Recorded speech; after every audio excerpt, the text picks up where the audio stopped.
না আবু বকর ওমর মার্কা ইমানদার হতে চাও? যদি হতে চাও তাহলে আজকে থেকে শুধু জানার মধ্যে সীমাবদ্ধ রাখবে না, মানবে। কারা কারা মানবো? হাত উঠাই। হে আল্লাহ, আপনি আমাদের সকলকে মানার তৌফিক দান করেন, মানার মাধ্যমে আবু বকর ওমর উসমান আলীর মতো ইমানের মালিক হওয়ার তৌফিক দান করেন, 5 ওয়াক্ত নামাজ মসজিদে গিয়ে জামাতে আদায় করার তৌফিক দান করেন, আপনার সমস্ত বিধান মোতাবেক চলা সহজ করে দেন, সব ধরনের গুনাহ, পাপ, অশ্লীলতা, অন্যায় থেকে আমাদেরকে বেঁচে চলার তৌফিক দান করেন।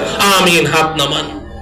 ও আমার প্রিয় ভাইয়েরা, বুঝতে চেষ্টা করেন, বুঝতে চেষ্টা করেন কেন এইভাবে ঘুরছেন। আমার আগে হুজুর কত সুন্দর করে আপনাদেরকে বুঝাইলেন, কত সুন্দর করে বুঝাইলেন। আর কত অন্ধের মতো, উদ্ভ্রান্তের মতো এদিক সেদিক ছুটবেন? যে কোনো সময় মৃত্যু আপনাকে ধরতে পারে। আপনাদের এই এলাকার যুবকরা কি মারা যায় না? ও যুবক, যে কোনো সময় তোমাকে ধরতে পারে। দাদা নাতিকে কবর দেয়, বাবা সন্তানকে কবর দেয়।